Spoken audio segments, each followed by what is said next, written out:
Nem deu tempo de eu descansar de fazer uma crítica à família Bolsonaro, porque ontem mesmo eu fiz uma crítica em relação ao 03, ao Eduardo Bolsonaro. Se você não viu, vai aparecer aqui no card, veja esse vídeo.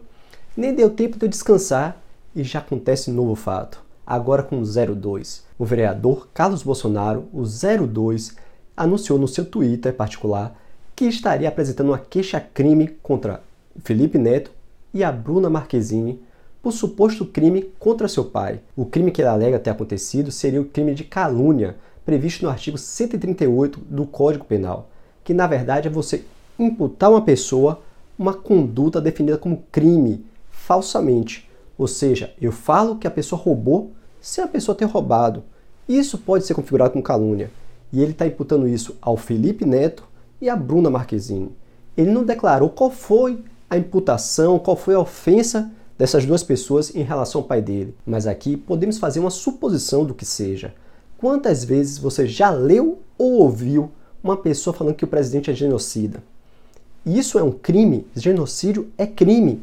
E você imputar ao presidente uma conduta criminosa que não foi faticamente provada, pode sim, se for comprovada a falsidade, ser enquadrada como um crime de calúnia, como um crime positivado no artigo 138 do Código Penal. Então, não só o Felipe Neto, não só a Bruna Marquezine, mas qualquer outra pessoa que imputou ao presidente algum tipo de crime sem provar que realmente o presidente cometeu, estaria passivo, sim, de ser enquadrado em uma queixa-crime do Carlos, do Eduardo, do Flávio ou de qualquer outra pessoa em relação ao presidente, configurando assim o crime de calúnia. Agora, imagine esse precedente. Eu sempre falo aqui no canal do risco de se abrir precedente. Quando Daniel Silveira foi preso por causa de supostas ofensas ao STF, eu falei do risco de se abrir um precedente contra qualquer pessoa. Teve até um comentário que falou: Thiago, mas por que contra qualquer pessoa? Ele é uma figura pública, é um deputado, então aquilo só serviria para ele. Não! Estamos vendo agora o Carlos Bolsonaro sim imputando ao Felipe Neto e à Bruna Marquezine o crime de calúnia, que pode ser configurado para qualquer pessoa que chamou o presidente de genocida e etc. Qualquer pessoa que acusou o presidente de algum crime positivado no Código Penal ou alguma lei penal esparsa poderia estar enquadrado, poderia ser denunciado com base no crime de calúnia. Olha o precedente que se abre. E aí a pessoa que vai decidir se acolhe a denúncia ou não, acolher a denúncia e denunciar. E se o juiz penal, lá da vara penal, acolher a denúncia e começar a instaurar um processo contra o Felipe Neto e a Bruna Marquezine, olha o precedente. Imagine agora se o Carlos Bolsonaro e sua família, o Eduardo e o Flávio, começarem a juntar todos os twitters, todos os vídeos do YouTube, qualquer afirmação feita em Instagram, em Facebook, que impute ao Bolsonaro qualquer tipo de crime. E aqui eu estou citando o genocídio porque é um crime hediondo, é um crime gravíssimo.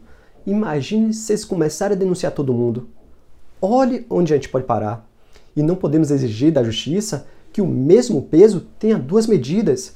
Ou seja, se foi aplicado ao Daniel Silveira uma pena, se foi preso preventivamente, flagrante, temos que aplicar os outros. Porque se os vídeos, os comentários do Twitter, no Facebook, no Instagram tiverem ainda online, tiverem acessíveis, segundo o STF, a decisão que o STF deu para o Daniel Silveira também é passível de ser flagrante para as outras pessoas, inclusive para o Felipe Neto, para a Bruna Marquezine e qualquer outro que tenha imputado algum crime ao presidente da República. Olha a gravidade de um precedente, seja no caso do Daniel, seja nesse caso dessa denúncia-crime. Mas, como eu falei aqui, eu só estou fazendo uma suposição de qual fato poderia ter sido o objeto da queixa-crime. Vamos aguardar para ver. Qualquer novidade estarei aqui no canal. Mas o Carluxo, como é chamado aí, não fez só isso não. Ontem, no plenário, ele ofendeu colegas e teve seu microfone cortado. E aí ele fala que quando os colegas dele, os outros vereadores, ofendem ele, o pai dele, a família dele, ninguém faz nota de repúdio, ninguém corta o microfone de ninguém. E aí quando ele chama de canalha quem ofendeu ele, o microfone dele é cesseado. E aqui eu falo, não defendo A, não defendo B, não sou de direita, não sou de esquerda. Mas se o microfone do caso foi cortado porque ele ofendeu algum colega, quando qualquer outro colega dele, qualquer outro vereador, tiver com a palavra e ofender alguém, também tem que ter seu microfone cortado. Como eu falei antes, não podemos ter o mesmo peso e duas medidas, até porque o artigo 5º da Constituição Federal preconiza que todos são iguais perante a lei. Então, se a lei é aplicada a um, tem que ser aplicada ao outro, quer você goste do outro ou não. E por fim, como é um vídeo de sexta-feira, eu não poderia deixar de falar da live do presidente da quinta. Já está cansativo, mas o presidente, ele me dá toda quinta-feira material para eu produzir na sexta. E essa semana não seria diferente. Na sua live de ontem, o Bolsonaro voltou a criticar os governadores que implementaram o lockdown e deu como referência de um bom governo o governo do Rio, que afrouxou algumas medidas que ele tinha tomado anteriormente, prorrogou o atendimento de bares e de alguns comércios. E aí ele botou o governador do Rio como referência de um bom governo. Mas aqui está clara que foi uma crítica ao Dória, principalmente, mas aos outros governadores, como o caso daqui da Bahia, que o governador é do PT, e sim, implementou lockdown e toque de recolher em toda a Bahia. E aqui é o que eu sempre falo, ele tem o entendimento dele que o comércio deve prevalecer. E ele tentou fundamentar isso falando que o desemprego, falando que a pessoa sem renda comete crime em casa, a pessoa que passa fome começa a surtar, começa a ter prejuízo da sua saúde e fica passiva a cometer crime. Até concordo, mas só que antes da pessoa começar a surtar porque está passando fome, antes da pessoa começar a surtar porque não tem dinheiro para pagar a conta, a pessoa tem que estar viva. Ou seja, Bolsonaro, antes disso tudo, a pessoa tem que ter vida. E se você não começar a preservar a vida, a pessoa não vai estar viva para começar a surtar ou passar fome. Então a vida vem em primeiro lugar. Vale lembrar que a Constituição Federal preconiza a vida como um direito fundamental.